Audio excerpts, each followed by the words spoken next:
Sejam todos bem-vindos a mais um programa EBD na Web.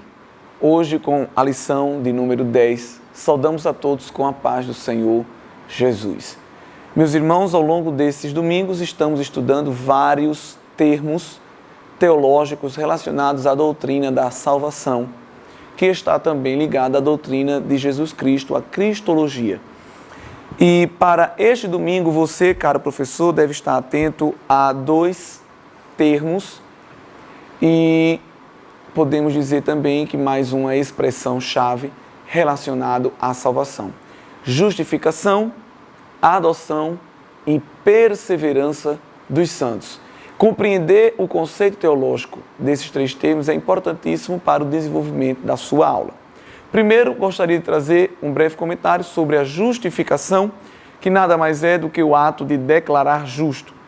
A justificação é muito diferente do perdão dos pecados, porque no perdão, você olha para a pessoa que está em pecado, reconhece que ela pecou e está absolvendo. A justificação, olhando no viés teológico, é como um juiz olhar para uma pessoa que é culpada e inocentá-la. Se uma pessoa está diante do tribunal e é culpada, o juiz, praticando sua justiça, irá, obviamente, dizer que ela é culpada. Mas no tribunal divino, aquele que é alcançado pela graça, ele é declarado justo, mesmo em meio ao seu pecado. Deus olha para o homem e declara ele justo por causa da graça. Agora, obviamente, isso não é um ato arbitrário que Deus faz porque Ele quer fazer aqui ou ali. Isso é mediante ao arrependimento e obtenção do perdão dos pecados.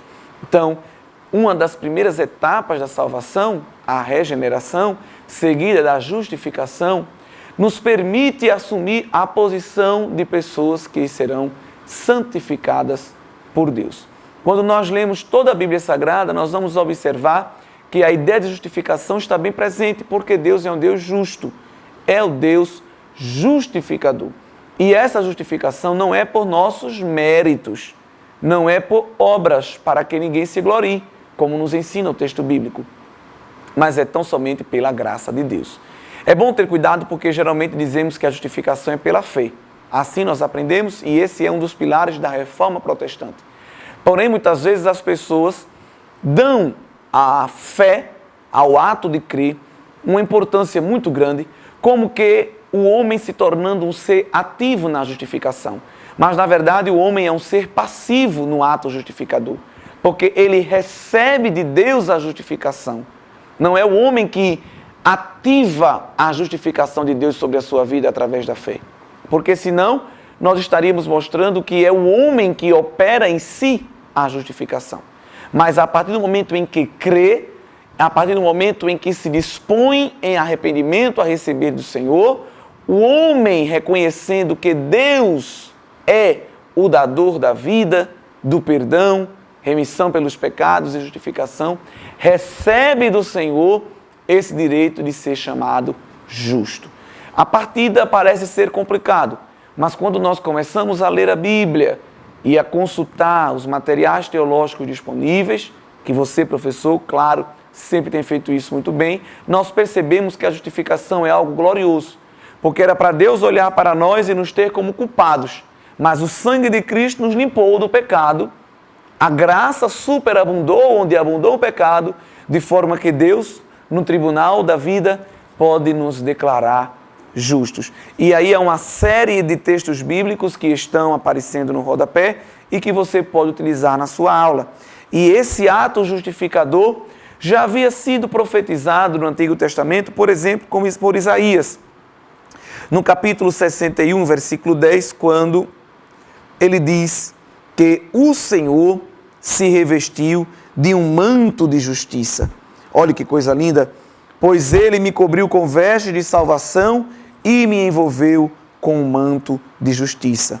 Como noivo que se adorna como um turbante e como a noiva que se enfeita com as suas joias. Então, o ato justificador em Cristo já estava sendo prometido desde o Antigo Testamento. E na carta aos Gálatas e na carta aos Romanos, essa doutrina da justificação estará bem presente, e é importante que você, professor, utilize esses textos e tantos outros que aparecem na lição e que são advindos até da sua pesquisa em casa para esclarecer a temática diante dos seus alunos. É importante chamar a atenção esta frase que o comentarista coloca: a justificação muda, inclusive, o status do indivíduo, pois não se concentra mais no erro que ele cometeu. Isso era uma ação da lei, e a lei se mostrou inoperante, pois ela não tinha condições de remediar, de tratar o caso. Quem fez isso foi, obviamente, a graça do Senhor Jesus. Então nós não só recebemos perdão, como mudamos também o nosso status espiritual, agora nos tornando justos em Cristo. É importante chamar a atenção também, como esta figura que nós estamos colocando aí, que você pode utilizar na sua aula, que a Trindade, Deus Pai, Deus Filho e Deus Espírito, estão presentes na obra da justificação, e não é um processo, mas um ato. É algo que Deus trabalha de forma definitiva na vida daquele que confessa Cristo como seu Salvador, e a Trindade opera a justificação, e você pode utilizar esses textos bíblicos para tornar a sua aula mais clara à luz das Escrituras. O segundo tópico que eu queria que você estivesse atento é o termo adoção, que significa um ato de Deus pelo qual Ele nos faz membros de sua família. Jesus é filho de Deus por natureza. A igreja é filha de Deus por adoção. Nós também temos uma série de textos bíblicos que você pode utilizar acerca da adoção que a igreja, que o cristão alcançou em Cristo. Mas 2 textos são essenciais. Primeira Epístola Universal, escrita por João, capítulo 3, versículo 1 e 2. Vede quão grande amor nos concedeu o Pai, que fôssemos chamados filhos de Deus. E somos mesmo seus filhos. O mundo não nos conhece porque não o conheceu. Amados, agora somos filhos de Deus, e ainda não se manifestou o que havemos de ser. Mas sabemos que, quando Ele se manifestar, seremos semelhantes a Ele, porque assim como é, o veremos. E aqui nós temos a espiral da salvação. Você também pode utilizar esse texto, esse termo na sua aula, como alguns teólogos discutem muito bem o processo de salvífico de Cristo Jesus. Nós éramos inimigos de Deus, escravos do pecado, o Senhor Jesus nos comprou. Escrevendo o texto ali em João capítulo 15, está registrado que já não nos chama mais de servos, porque o servo não sabe o que faz seu Senhor, então ele nos chama agora de amigos. E aí depois ele não se satisfaz com isso, e Paulo, escrevendo aos Efésios capítulo 1, diz que ele não se satisfez, e não só como amigos, mas clamou a Deus Pai que nos recebesse como filhos. Somos adotados com direito de filhos, pelo qual podemos clamar Abba Pai, podemos chamar Deus de Papai. E não satisfeito apenas com isso, clama também a Deus Pai que nos faça herdeiros de Deus e co-herdeiros com Cristo. E aí nós vamos subindo essa espiral da salvação. De inimigos e escravos até servos, amigos, nos tornamos filhos e herdeiros. Então, a adoção em Deus, a adoção em Cristo, nos traz também, nos garante privilégios. Sermos chamados filhos de Deus, herança incorruptível, ser guiado continuamente pelo Espírito Santo, são alguns privilégios que o Novo Testamento nos apresenta, que são acompanhados do direito de sermos chamados filhos de Deus. E aí é importante que isso tudo estava aparecendo no Antigo Testamento de forma prenunciada, quando os israelitas se tornaram filhos de Deus por meio da promessa feita a Abraão, e no Novo Testamento todos são herdeiros dos tesouros do céu por meio do sacrifício expiatório de Cristo Jesus na cruz do Calvário. Amém, irmãos? E, por fim, também o termo perseverança dos santos. Esse é um termo da doutrina da salvação, da soteriologia, muito polêmico. Alguns creem que quem é chamado por Deus nunca se perderá, independente do que fizer. Nós não cremos nisso. Na nossa declaração de fé das Assembleias de Deus, se mostra que Deus guarda aqueles que são seus, sim, mas ali também há uma porção de responsabilidade minha. Eu devo permanecer na presença de Deus, eu devo viver numa postura de vigilância e de prudência para não perder a minha salvação. A salvação é uma obra de Deus na vida do homem, mas que exige responsabilidades do homem. O homem deve permanecer em posição de santidade para continuar desfrutando da salvação em Deus. E aí nós vamos observar que esta relação está muito bem encaixada. E eu quero citar aqui 2 textos que mostram isso. Primeiro, um texto que mostra a habilidade de Deus de nos guardar, o compromisso que Deus tem de nos guardar. Evangelho escrito por João, capítulo 6, versículo 39. E esta é a vontade daquele que me enviou, ou seja, Jesus falando de Deus Pai, que eu não perca nenhum de todos os que ele me deu, mas o ressuscite no último dia. Mesmo Evangelho, no capítulo de número 10 e versículos 27 ao 30, o Senhor Jesus diz: as minhas ovelhas ouvem a minha voz, eu as conheço e elas me seguem. Eu lhes dou a vida eterna e elas jamais perecerão. Ninguém poderá arrancá-las da minha mão. Meu Pai que as deu a mim é maior do que todos. Ninguém pode arrancá-las da mão dele. Veja que coisa linda.